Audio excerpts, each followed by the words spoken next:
హర హర మహాదేవ శంభో శంకర. నేను మీ శ్రీనివాస్ భక్తి మార్గానికి స్వాగతం. శ్రీకాళహస్తి క్షేత్రం గురించి ఈ వీడియోలో నేను మీతో చెప్పేటువంటి ప్రయత్నం చేస్తానండి. శ్రీకాళహస్తి ఏ విధంగా చేరుకోవాలి, శ్రీకాళహస్తిలో రాహుకేతు పూజ ఏ సమయంలో చేయించుకుంటే మంచిది, ఏ రోజు చేయించుకుంటే మంచిది, శ్రీకాళహస్తిలో ఎన్ని రకాల పూజలు చేయించుకోవడానికి అవకాశం ఉంటుంది, శ్రీకాళహస్తిలో అకామిడేషన్ ఎక్కడ ఇస్తారు, శ్రీకాళహస్తి క్షేత్రానికి సంబంధించిన స్థల పురాణం ఏమిటి, శ్రీకాళహస్తి క్షేత్రానికి ఏ విధంగా చేరుకోవాలి అనేటువంటి అన్ని విషయాలు కూడా ఈ వీడియోలో నేను మీతోటి చెప్పేటువంటి ప్రయత్నం చేస్తానండి. కాకపోతే ఈ వీడియో కొద్దిగా లెంత్ ఎక్కువ ఉంటుందండి. ఎందుకంటే టోటల్గా A to Z మొత్తం అంతా కూడా శ్రీకాళహస్తి గురించి మీతోటి చెప్పేటువంటి ప్రయత్నం చేస్తాను. కొద్దిగా ఓపికతోటి ఈ వీడియోని అంతా చూసేటువంటి ప్రయత్నం చేయండి. మొదటిసారిగా ఎవరైతే శ్రీకాళహస్తి వెళ్తున్నారో మీ అందరికీ కూడా 100కి 100% ఖచ్చితంగా ఈ వీడియో అన్నది ఉపయోగపడుతుందండి. అదేవిధంగా మీరు ఎవరి చేతుల్లో కూడా మోసపోకుండా మీరు శ్రీకాళహస్తిలో వెళ్ళి రాహుకేతు పూజ చేయించుకుని తిరిగి మీ ఇంటికి ప్రశాంతంగా స్వామివారి యొక్క అనుగ్రహంతో చేరుకోవాలంటే ఖచ్చితంగా ఈ వీడియో అయితే మీరు పూర్తిగా చూడండి. 2-3 సార్లు వెళ్ళినా కూడా శ్రీకాళహస్తిలో ఏది ఎక్కడ ఉంది అనేటువంటి విషయం చాలామందికి ఐడియా లేకపోయినా కూడా ఈ వీడియో చూసినట్లయితే మీకు ప్రతి విషయం కూడా ఐడియా అన్నది ఉంటుందండి. కాకపోతే ఈ వీడియో కొద్దిగా లెంత్ ఎక్కువ ఉంటుంది, నేనే చెప్తున్నాను కాబట్టి దయచేసి మీరు ఓపికతోటి వీడియో అంతా వినేటువంటి ప్రయత్నం చేయండి. మొత్తం అంతా కూడా వీడియోలో నేను కవర్ చేసేటువంటి ప్రయత్నం చేస్తాను. అదేవిధంగా మొట్టమొదటిసారిగా మన భక్తి మార్గం ఛానల్ ఎవరైతే చూస్తున్నారో మీరు అందరూ కూడా తప్పనిసరిగా మన భక్తి మార్గం ఛానల్ని సబ్స్క్రైబ్ చేసుకోండి. పక్కనే ఉన్నటువంటి గంట సింబల్ ప్రెస్ చేయడం వల్ల మన ఛానల్లో అప్లోడ్ అవుతున్నటువంటి ప్రతి వీడియో కూడా మీకు నోటిఫికేషన్ కింద అందడానికి అవకాశం ఉంటుంది. ఇంకా అసలు విషయానికి వస్తే శ్రీకాళహస్తి అనగానే మనకి సాక్షాత్తు పరమశివుడు కొలువై ఉన్నటువంటి ప్రదేశం అండి.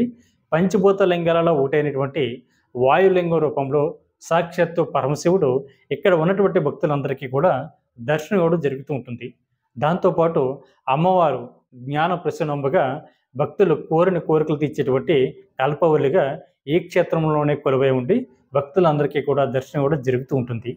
ఈ క్షేత్రానికి శ్రీకాళహస్తి అనేటువంటి పేరు ఏ విధంగా వచ్చింది అనేటువంటి విషయానికి వస్తే మనకి 3 మూగజీవులకి సాక్షాత్తు పరమశివుడు మోక్షాన్ని ప్రసాదించినటువంటి ప్రదేశం అండి శ్రీకాళహస్తి. మనం ఇక్కడ చూసినట్లయితే సాక్షాత్తు మీరు శ్రీకాళహస్తిలో వెళ్ళినప్పుడు కానీ లేదా శ్రీకాళహస్తి ఫొటోస్ చూసినప్పుడు కానీ మనకి 3 మూగజీవులు అయితే కనిపిస్తూ ఉంటాయండి. 1 సాలేడు, 2 పాము, 3 వేణుగ. ఈ ఏనుగు ఈ 3 మూగజీవులకి సాక్షాత్తు పరమశివుడు మోక్షాన్ని అయితే ప్రసాదించడం వల్ల అదేవిధంగా ఆ 3 జీవుల యొక్క పేరు మీదే శ్రీకాళహస్తి అనేటువంటి పేరు అయితే రావడం జరిగింది. మనకి శ్రీ అంటే సాలేడు, అందులో అస్థి అంటే ఏనుగు, కళ అంటే పామండి. వీటి 3 యొక్క నామాలతోటే సాక్షాత్తు పరమశివుడు శ్రీకాళహస్తీశ్వరుడిగా ఈ క్షేత్రంలో కొలువై ఉన్నాడు. మనకి పంచభూత లింగాలలో వాయులింగం అనేటువంటి ప్రదేశం కూడా మన ఆంధ్రప్రదేశ్లో ఉన్నటువంటి ఏకైక క్షేత్రం ఈ శ్రీకాళహస్తి అండి.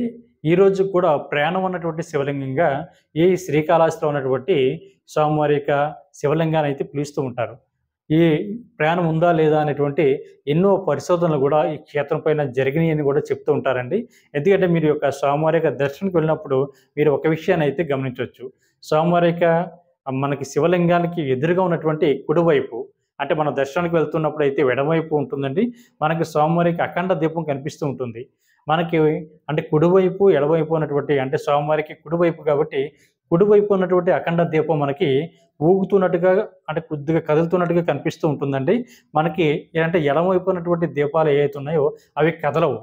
దానికి గల ప్రధాన కారణం ఏంటంటే స్వామివారి యొక్క లింగం నుంచి అంటే గాలి పీల్చుకుని స్వామివారి వదలడం అంటే స్వామివారి యొక్క బ్రీతింగ్ ఏదైతే ఉంటుందో ఆ యొక్క బ్రీతింగ్ యొక్క ఫోర్స్ మనకి అఖండ దీపం మీద పడ్డ వల్ల ఆ యొక్క దీపం కదులుతున్నట్టుగా మనకి అనిపిస్తుందని చాలామంది స్వామివారి యొక్క భక్తులు కానీ లేదా చాలామంది పండితులు కానీ చెప్పడం జరిగింది. ఈ క్షేత్రం మీద ఎన్నో పరిశోధనలు కూడా చేసినట్లుగా మనకి చాలామంది పెద్దలు అయితే చెప్పడం జరుగుతూ ఉంటుంది. ఇంకా అసలు విషయానికి వస్తే శ్రీకాళహస్తిలో ప్రధానంగా మనకి 10 రకాల పూజలు అయితే జరుగుతూ ఉంటాయండి. ఇందులో ముఖ్యంగా మనకి రాహుకేతు కాల సర్పదోషానికి సంబంధించిన పూజలో భాగంగా మనకి సంతానం లేని వారికి సంతానం, విద్య, ఉద్యోగం, ఐశ్వర్యంతో పాటు ఎవరికైతే పెళ్ళిళ్ళు లేట్ అవుతూ ఉంటాయో అంటే మ్యారేజ్ లేట్ అవుతూ ఉంటుందో వీళ్ళు కూడా ఈ క్షేత్రానికి వచ్చి ఎక్కువగా పూజలు అయితే చేయించుకుంటూ ఉంటారండి. దాంతోపాటు విదేశీయ విద్య అదేవిధంగా ఉద్యోగం, ఐశ్వర్యం, వ్యాపారం, వ్యవసాయం ఇటువంటి అన్ని రకాల పూజలకు కూడా ఇక్కడ ఈ పరిహారంగా రాహుకేతు కాలసర్ప దోషానికి సంబంధించిన పూజలు అయితే చేయించుకుంటూ ఉంటారండి. మనకి పూర్తి డీటెయిల్స్ అన్నీ కూడా ఇప్పుడు చెప్పేటువంటి ప్రయత్నం చేస్తానండి. మొట్టమొదటిసారిగా శ్రీకాళహస్తి వస్తున్నటువంటి శ్రీవారి భక్తులు ఎవరైతే ఉన్నారో మీకు తిరుపతి నుండి సుమారుగా 36 కిలోమీటర్ల దూరంలో మనకి శ్రీకాళహస్తి ఉందండి. మనకి విశాఖపట్నం నుండి కానీ విజయవాడ నుండి కానీ వెళ్తున్నటువంటి భక్తులు ఎవరైతే ఉన్నారో మనకి తిరుపతికి ముందే శ్రీకాళహస్తి అయితే స్టేషన్ అయితే రావడం జరుగుతూ ఉంటుందండి. మనకి తిరుపతిలో కూడా మనకి ఎయిర్పోర్ట్ అందుబాటులో ఉందండి. తిరుపతి ఎయిర్పోర్ట్ నుంచి మనకి శ్రీకాళహస్తి అయితే 23 కిలోమీటర్ల దూరంలో ఉంటుంది. అదేవిధంగా బస్సులో అయితే మనకి శ్రీకాళహస్తిలో కూడా మనకి విజయవాడ నుంచి వెళ్ళినా, హైదరాబాద్ నుంచి వెళ్ళినా, చెన్నై నుంచి వెళ్ళినా, బెంగుళూరు నుంచి వస్తున్నటువంటి భక్తులందరికీ కూడా మనకి శ్రీకాళహస్తి రైల్వే స్టేషన్‌లో గానీ, అదేవిధంగా మనకి బస్ స్టాండ్‌లో గానీ, మనకి అన్ని ఫెసిలిటీస్ కూడా అందుబాటులో ఉంటాయండి. మీరు అక్కడ దిగి నేరుగా ఈ యొక్క టెంపుల్‌కి అయితే రావడానికి అవకాశం ఉంటుంది. లేదు తిరుపతి నుండి వస్తున్నటువంటి భక్తులు ఎవరైతే ఉన్నారో, మీరు నేరుగా శ్రీకాళహస్తి టెంపుల్ ముందే మనకి బస్సులు అయితే ఆగడం జరుగుతుందండి. మీరు అక్కడ దిగి మీరైతే స్వామివారి టెంపుల్‌కి అయితే చేరుకోవచ్చు. ట్రైన్ ద్వారా వస్తున్నటువంటి భక్తులు ఎవరైతే ఉన్నారో మీరు ఒక విషయం గుర్తుపెట్టుకోండి. ట్రైన్ ద్వారా వస్తున్నటువంటి భక్తులకి మనకి తెల్లవారుజామున 4 గంటల నుంచి కూడా రైల్వే స్టేషన్ దగ్గరలోనే మనకి స్వామివారి యొక్క ఉచిత బస్సులు అయితే అందుబాటులో ఉంటాయండి. ఉచిత బస్సు ద్వారా మీరు ఈ టెంపుల్‌కి అయితే చేరుకోవచ్చు. రైల్వే స్టేషన్ నుండి స్వామివారి యొక్క టెంపుల్ వచ్చేసి మనకి 2 కిలోమీటర్ల దూరంలో ఉంటుందండి. మనకి ఒకవేళ మీరుగా బస్సు కనుక దొరకకపోతే అక్కడే ఆటోలు కూడా అందుబాటులో ఉంటాయండి. ఆటో వాళ్ళు అయితే ఒక రూ. 20 తీసుకుని మిమ్మల్ని అయితే స్వామివారి యొక్క టెంపుల్‌కి అయితే దింపడం జరుగుతూ ఉంటుంది. కాకపోతే ఒక విషయం గుర్తుపెట్టుకోండి. మీరు ట్రైను ద్వారా వస్తున్నటువంటి భక్తులు గానీ, లేదా బస్సు ద్వారా వస్తున్నటువంటి భక్తులు గానీ మీరందరూ కూడా నైట్ జర్నీ చేసి ఉంటారు కాబట్టి, లేదా టెంపుల్‌కి వచ్చి మీరు రెడీ అవుదామనేటువంటి ఆలోచన ఉంటే మట్టుకి మీరు దక్షిణ గోపురం వైపు రండి. అంటే దక్షిణ గోపురం వైపు అంటే 4 నెంబర్ గేట్ వైపు వచ్చినట్లయితే మీరు రెడీ అవ్వడానికి బాత్రూమ్‌లు గానీ, రెస్ట్ రూమ్స్ కానీ, మీరు విశ్రాంతి తీసుకోవడానికి మనకి అకామిడేషన్ గానీ, అదేవిధంగా మీరు మొబైల్ పెట్టుకోవడానికి లాకర్స్ కానీ, మీ లగేజ్ పెట్టుకోవడానికి లాకర్స్ కానీ అన్నీ కూడా మనకి 4 నెంబర్ గేట్ దగ్గర అందుబాటులో ఉంటాయండి. మీరు ఇక్కడే స్థానం ఆచరించి, తలస్థానం ఆచరించి స్వామివారికి పూజ చేయించుకునేటువంటి భక్తులు ఎవరైతే ఉన్నారో మీరు సంప్రదాయ వస్త్రాల్లోనే పూజ అయితే చేయించుకోవడానికి అవకాశం ఉంటుందండి. మనకి టెంపుల్ ఓపెనింగ్ టైం వచ్చేసి మనకి తెల్లవారుజామున 5:30 నుంచి స్వామివారి యొక్క సుప్రభాత సేవ అయితే జరుగుతూ ఉంటుందండి. రాహుకేతు పూజ అన్నది మనకి ఉదయం 6 గంటల నుండి సాయంత్రం 6 గంటల వరకు జరుగుతూ ఉంటుందండి. ప్రతిరోజు కూడా 365 రోజులు కూడా స్వామివారి యొక్క పూజలు అయితే జరుగుతూ ఉంటాయి. దాంతోపాటు మనకి దక్షిణ గోపురం వైపు అని చెప్పడానికి గల ప్రధాన కారణం ఏమిటంటే చాలామంది ఆటో వాళ్ళు ఏం చేస్తున్నారంటే అండి, ఈ భక్తులను ఎక్కించుకుని మీకు టెంపుల్ దగ్గర రెడీ అవ్వడానికి వాటర్ ఉండదు, టెంపుల్ దగ్గర రెడీ అవ్వడానికి ఎటువంటి ఫెసిలిటీస్ ఉండవు అనేటువంటి ఉద్దేశంతోటి ఈ ఆటో వాళ్ళు కొంతమంది ఆటో వాళ్ళు ఏం చేస్తున్నారంటే వాళ్ళు టైఅప్ అయినటువంటి హోటల్స్ దగ్గరికి కానీ, లాడ్జ్‌ల దగ్గర కానీ ఈ భక్తులందరిని తీసుకుపోయి అక్కడ వాళ్ళు ఇబ్బంది పెడుతూ ఉన్నారండి. ఎందుకంటే అక్కడ ఎక్కువ అమౌంట్ అయితే వీళ్ళ దగ్గర నుంచి వసూలు చేయడం జరుగుతూ ఉంటుంది. మనకైతే మీరు అటువంటి మాయలో గానీ, ట్రాప్‌లో గానీ పడొద్దండి. మనకి టెంపుల్ దగ్గర 365 రోజులు కూడా వాటర్ అన్నది చాలా అద్భుతంగా వస్తూ ఉంటుంది. మనం స్నానాలు చేయడానికి అన్ని ఫెసిలిటీస్ అక్కడ అందుబాటులో ఉంటాయి. ఆడవారికి సెపరేట్‌గా, మగవారికి సెపరేట్‌గా ఉంటుంది. అదేవిధంగా బాత్రూమ్‌లు ఉంటాయి. మనం రెడీ అవ్వడానికి మన అన్ని సౌకర్యాలు కూడా మనకి దక్షిణ గోపురం వైపు 4 నెంబర్ గేట్ వైపు మనకు అందుబాటులో ఉంటాయి కాబట్టి మీరు ఎటువంటి ఆటో వాళ్ళ మాయలో గానీ, ఎటువంటి మధ్యవర్తులు ఎవరైతే ఉంటారో దళారులు చేతిలో పడి మీరు మోసపోవద్దు. మీరు నేరుగా దక్షిణ గోపురం వైపుకి వెళ్ళి మీరు అక్కడ రెడీ అవ్వండి. ఎందుకంటే ఈ మధ్య కాలంలో నేను చూసానంటే ఒక ఆటో వాళ్ళు నేను ఆటో ఎక్కినప్పుడు నేను ఎన్నో సార్లు వెళ్ళినా కూడా నేను వెళ్ళినప్పుడు నార్మల్‌గా కూర్చున్నాను. కూర్చున్న తర్వాత నన్ను టెంపుల్ దగ్గరికి తీసుకువెళ్ళమని చెప్పాను. చెప్పిన తర్వాత వాళ్ళు ఏం చేశారంటే, మీరు ఇంకా రెడీ అవ్వలేదు కదండీ! మనకు టెంపుల్ దగ్గర రెడీ అవ్వడానికి ఎటువంటి ఫెసిలిటీస్ అందుబాటులో ఉండవు. మీరు మాతో వచ్చినట్లయితే ఒక హోటల్ ఉంది. హోటల్ దగ్గర మీరు రెడీ అవ్వి మీరు అక్కడి నుంచి స్వామివారి యొక్క దర్శనానికి వెళ్ళొచ్చని చెప్పారండి. తీరా చూస్తే నేను అసలు ఈ విషయం ఏమిటి అని తెలుసుకోవడానికని వెళ్ళానండి వాళ్ళతోటి. వెళ్ళినప్పుడు వాళ్ళని స్నానం చేయడానికి ఇంత, రూమ్‌కి ఇంత అని అమౌంట్ అయితే చాలా బిగ్ అమౌంట్ అయితే చెప్పడం జరిగింది. చాలామంది నాతోటి వచ్చినటువంటి చాలామంది భక్తులైతే మోసపోవడం జరిగిందండి. ఎందుకంటే మీరు వెళ్ళినప్పుడు అలా మోసపోకూడదు అనేటువంటి ఉద్దేశంతోటి నేను చెప్తూ ఉన్నాను. మీరు డైరెక్ట్‌గా టెంపుల్ దగ్గరికొచ్చి మీరు అక్కడ రెడీ అయ్యి స్వామివారి అయితే పూజ అయితే చేయించుకోవచ్చు. అదేవిధంగా ఆన్‌లైన్‌లో ఎవరైతే శ్రీకాళహస్తిలో రాహుకేతు పూజ అనేది బుక్ చేసుకున్నారో మీకు 4 నెంబర్ గేట్ దగ్గరే పిఆర్ఓ ఆఫీస్ ఉంటుందండి. అక్కడ పూజా సామాగ్రి కిట్ అన్నది ఇవ్వడం జరుగుతుంటుంది. అదేవిధంగా మీరు ఒక ₹200 చెల్లించి కూడా మీరు అక్కడ కిట్ అయితే పొందడానికి ఉంటుంది. అంటే పూజ కిట్ అన్నది మనకి లోపల ఇవ్వడం జరుగుతుంది. టికెట్ తీసుకున్నప్పుడే మనకి అక్కడ ఇవ్వడం జరుగుతుంది. అదేవిధంగా మనకి ఈ 4 నెంబర్ గేట్ దగ్గరే మధ్యాహ్నం భోజనం అంటే 11 గంటల నుంచి కూడా స్వామివారి యొక్క అన్నప్రసాదాన్ని ఇవ్వడం జరుగుతుందండి. ఇది కూడా మనకి 4 నెంబర్ గేట్ వైపే అందుబాటులో ఉంటుంది. అదేవిధంగా భక్త కన్నప్ప టెంపుల్ ఏదైతే ఉందో భక్త కన్నప్ప టెంపుల్ కూడా మనకి 4 నెంబర్ గేట్ వైపే దక్షిణ గోపురం వైపే పైన కొండపైన స్వామివారి యొక్క భక్తులైనటువంటి భక్త కన్నప్ప అయితే ఉండడం జరుగుతుంటుందండి. అదేవిధంగా ఈ టెంపుల్ అకామిడేషన్ తీసుకునేటువంటి ఆలోచన ఉన్న వారికి టెంపుల్లోనే మనకి ఈ దేవస్థానానికి సంబంధించిన అకామిడేషన్ కూడా అందుబాటులో ఉంటుందండి. 4 నెంబర్ గేట్ వైపు లెఫ్ట్ సైడ్ చూసుకున్నట్లయితే పరిపాలనా అధికారి యొక్క భవనం ఉంటుంది. ఆ భవనం దగ్గరలోనే మనకి అకామిడేషన్ అయితే ఇవ్వడం జరుగుతుందండి. టెంపుల్కి సంబంధించిన అకామిడేషన్ కాబట్టి మీరు అకామిడేషన్ అన్నది తీసుకొని స్వామివారి యొక్క పూజ అయితే చేయించుకోవడానికి మీరు ప్రయత్నం చేయండి. మనకి పూజ టికెట్ వచ్చేసి మనకి 5 రకాల కేటగిరీలో ఉంటుందండి. ఒకటి ₹500 టికెట్ ఒకటి, అదేవిధంగా ₹750 టికెట్ ఒకటి, అదేవిధంగా ₹1500 టికెట్ ఒకటి, తర్వాత ₹2500 టికెట్ ఒకటి, తర్వాత 5000 వరకు కూడా టికెట్ అన్నది ఉంటుందండి. మనకి ₹500 దగ్గర నుండి ₹5000 వరకు కూడా టికెట్ అందుబాటులో ఉంటుంది. మీకు నచ్చినటువంటి కేటగిరీలో స్వామివారి యొక్క ఈ టికెట్ పూజ టికెట్ అన్నది కొనుక్కునేటువంటి ప్రయత్నం చేయండి. ఎందుకంటే పూజ అన్నది మనకి 45 నిమిషాలు ఉంటుందండి. 45 మినిట్స్ ఉంటుంది. మనకి పూజ అన్నది బ్యాచ్ వైస్‌గా మనకి పూజ అన్నది జరిపించడం జరుగుతుంది. ఉదయం 6 గంటలకు ఒక బ్యాచ్ కూర్చుంటే తర్వాత 7 గంటలకి మరొక బ్యాచ్ రెడీ అవుతుందండి. తర్వాత 8 గంటలకు మరొక బ్యాచ్ రెడీ అవుతుంది. ఇలా బ్యాచ్ వైస్‌గా ప్రతి పావు గంటకి, ప్రతి హాఫ్ అన్ అవర్‌కి ఒక్కొక్క బ్యాచ్ వెళ్ళి పూజ అయితే చేయించుకోవడం జరుగుతుంటుందండి. పూజకి మీరు ఎటువంటి పూజా సామాగ్రి గాని పట్టుకెళ్ళనవసరం అవసరం లేదండి. మీరు టికెట్ కొనుక్కున్నప్పుడే అంటే టికెట్ అన్నది ఎక్కడ ఇస్తారంటే స్వామివారి యొక్క ప్రధాన ఆలయం ఏదైతే ఉందో దాని బ్యాక్ సైడ్ మనకి పూజా సామాగ్రి అయితే ఇవ్వడం జరుగుతుందండి. పూజా టికెట్ కూడా అక్కడే ఇవ్వడం జరుగుతుంది. ఈ పూజ టికెట్ కూడా మీరే స్వయంగా వెళ్లి తెచ్చుకోండి. ఎందుకంటే అక్కడ మనం పూజ టికెట్ తెచ్చుకున్నప్పుడు మధ్యలో కొంతమంది దళారులు అయితే ఉంటున్నారండి. వీళ్ళ పూజ టికెట్ మేము తెస్తాము, డబ్బులు మాకు ఇవ్వండి అని చెప్పి మన దగ్గర కొద్దిగా అమౌంట్ అయితే ఎక్కువగా తీసుకోవడం జరుగుతూ ఉంటుంది. ఏంటంటే ఉదాహరణకి ₹500 యొక్క పూజా సామాగ్రికి ₹600, అదేవిధంగా ₹700 వరకు కూడా వసూలు చేసి మనకి ఇవ్వడం జరుగుతుందండి. కాకపోతే మీరు ఎటువంటి ఇబ్బంది కానీ ఏమి కానీ పడకుండా మీ అంతటా మీరే స్వయంగా క్యూ లైన్‌లోకి వెళ్ళి స్వామివారి యొక్క పూజకి సంబంధించిన టికెట్ అయితే కొనుక్కోండి. మీకు నచ్చినటువంటి కేటగిరీలో ₹500 కొనుక్కుంటారా? ₹750 కొనుక్కుంటారా?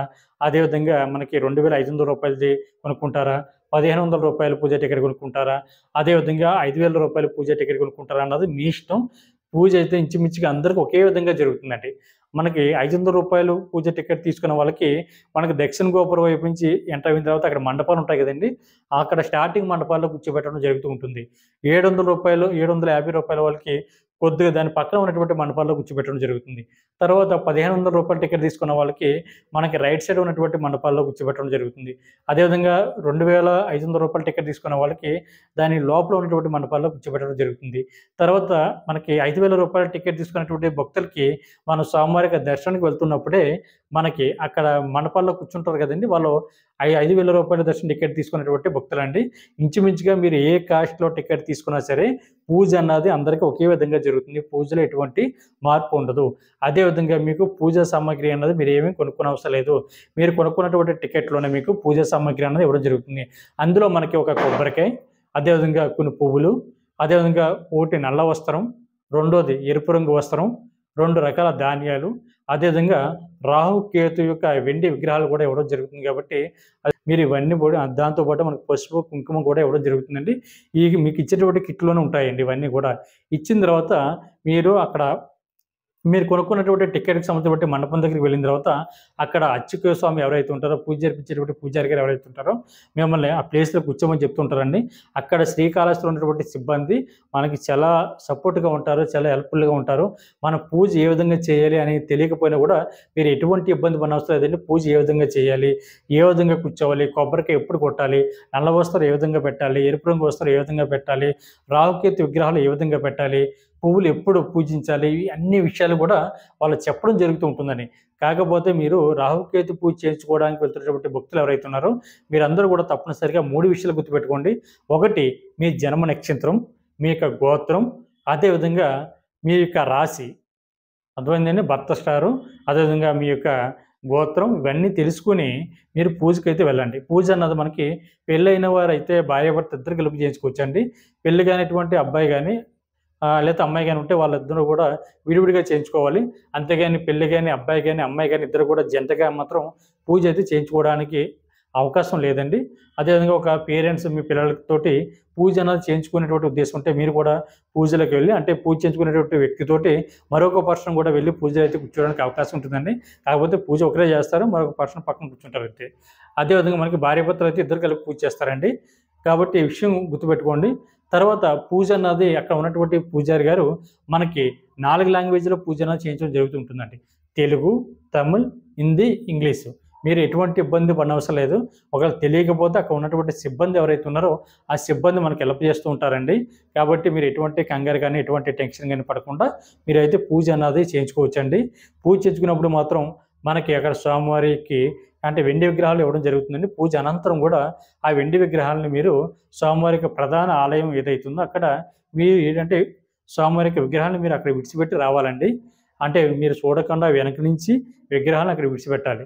కాబట్టి ఈ విషయం గుర్తుపెట్టుకోండి. పూజ ఏ విధంగా చేయాలి, మొత్తం అన్ని డీటెయిల్స్ కూడా వాళ్ళు చెప్పడం జరుగుతుందండి. మీరు ఏ కంగారు గాని, ఇబ్బంది గాని పడనవసరం లేదు.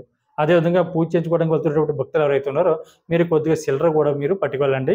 అంటే అంటే రూ. 116 గాని, రూ. 51 గాని, రూ. 21 గాని మీకు నచ్చినటువంటి చిల్లర పట్టుకెళ్ళి అక్కడ ఉన్నటువంటి అర్చక స్వామికి ఇచ్చినా లేదా అక్కడ ఉన్నటువంటి హుండీలో మీరు కానుకలు వేసినా కూడా ఎటువంటి ఇబ్బంది లేదండి. దాంతో పాటు మనకి పూజ అన్నది ఏ రోజున చేయించుకుంటే మంచిది, పూజ అన్నది ఏ సమయానికి చేయించుకుంటే మంచిది అనేటువంటి విషయానికి వస్తే మనకి శ్రీకాళహస్తిలో 365 రోజులు కూడా పూజ అన్నది జరుగుతూ ఉంటుందండి. ఉదయం 6 గంటల నుండి సాయంత్రం 6 గంటల వరకు కూడా పూజ అన్నది జరుగుతూ ఉంటుంది. మనకు పూజ చేయించుకోవడానికి బెస్ట్ టైమింగ్ అంటే మనకి రాహుకాలం ఉన్నటువంటి సమయంలో పూజ అయితే మంచిదండి. దాంతోపాటు మనకి ఆదివారం అదేవిధంగా మంగళవారం కూడా పూజ అయితే చేయించుకుంటూ ఉంటారు.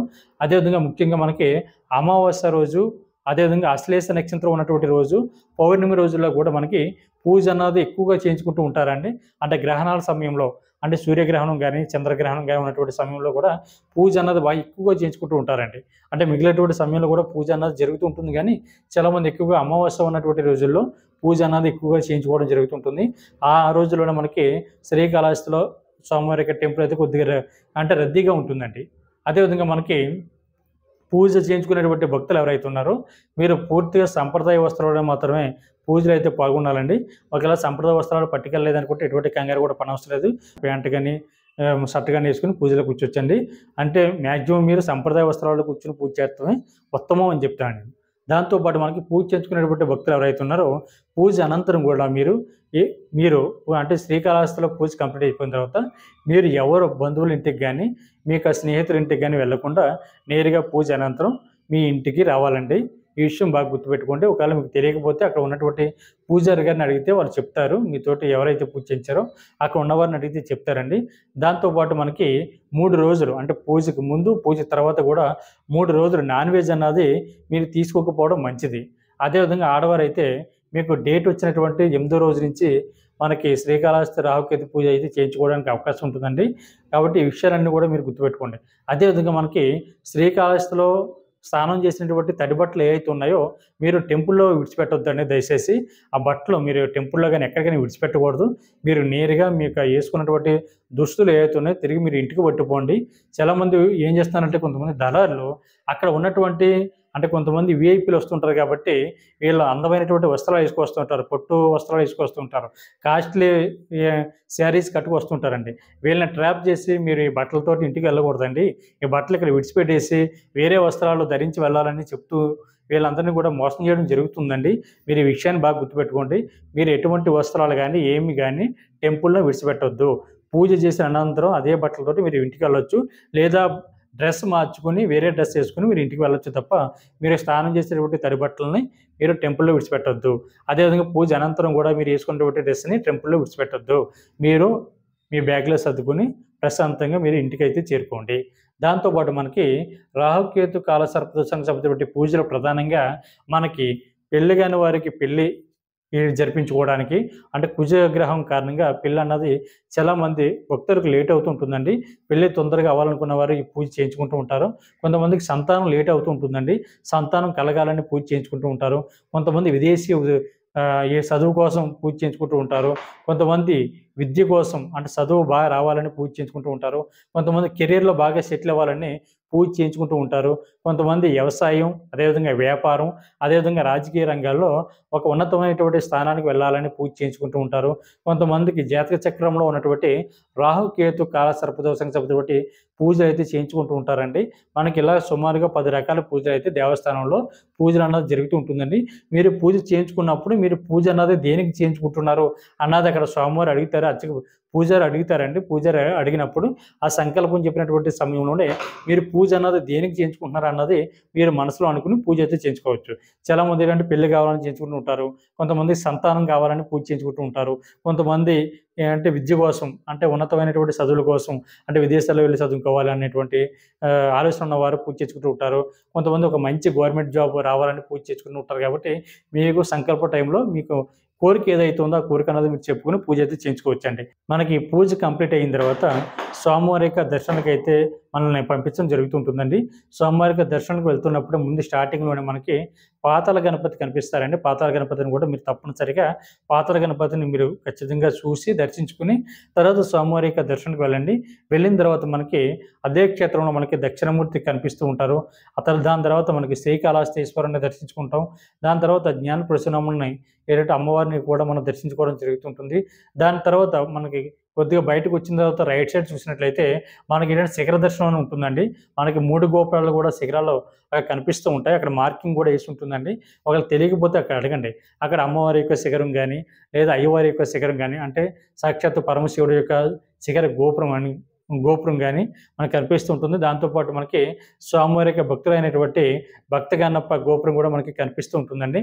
అదేవిధంగా అక్కడ అదే లోపల మనకి అంటే ఏదంటే ధర్మరాజు ప్రతిష్ఠించినటువంటి లింగం గానీ, చిత్రగుప్తుడు ప్రతిష్ఠించినటువంటి శివలింగం గానీ, అదేవిధంగా యమధర్మరాజు ప్రతిష్ఠించినటువంటి శివలింగం గానీ, ఇవన్నీ మనకి కనిపిస్తూ ఉంటాయండి. అవన్నీ మీరు దర్శించుకోండి. అదేవిధంగా మనం కొద్దిగా బయటకొచ్చిన తర్వాత శివలింగాలన్నీ కూడా కనిపిస్తూ ఉంటాయండి. మీరు శ్రీకాళహస్తిలో మనకు ప్రధానంగా 4 దిక్కులు కూడా 4 దేవతలైతే మనకు కనిపిస్తూ ఉంటారండి. ఒకటి పాతాళ గణపతి, 2 దక్షిణామూర్తి, 3 మనకి శ్రీకాళహస్తీశ్వరుడు, 4 అమ్మవారు. ఇలా నలుగురు కూడా 4 దిక్కులు చూస్తూ ఉంటారండి. ఈ శ్రీకాళహస్తికి మరొక ప్రత్యేకత ఏమిటంటే అదేనండి. 4 దిక్కులను కూడా ఈ యొక్క మొత్తం నలుగురు కూడా పరిపాలించడం ఇక్కడ విశేషంగా చెప్పబడుతుంది. కాబట్టి ప్రతి ఒక్కరు కూడా శ్రీకాళహస్తి వెళ్తున్నటువంటి భక్తులందరూ కూడా తప్పనిసరిగా పూజ అనేది చేయించుకునేటువంటి ప్రయత్నం చేయండి. మీకు ఎటువంటి డౌట్ ఉన్నా గానీ అక్కడ ఉన్నటువంటి పూజారి గారిని అడిగినా లేదా అక్కడ దేవస్థానంలో ఉన్నటువంటి సిబ్బందిని అడిగినా మీరు అడుగుతున్నటువంటి డౌట్‌ని కూడా వాళ్ళకి చెప్పడం జరుగుతుంది. కాబట్టి ప్రతి ఒక్కరు కూడా ఈ అవకాశాన్ని వినియోగించుకోండి. ప్రతి ఒక్కరు కూడా మన భక్తి మార్గం ఛానెల్‌ని సబ్స్క్రైబ్ చేసుకోండి. ఈ వీడియో నచ్చినట్లయితే లైక్ చేయండి, షేర్ చేయండి. మీ యొక్క అభిప్రాయాన్ని కామెంట్ చేయండి. హర హర మహాదేవ శంభో శంకర.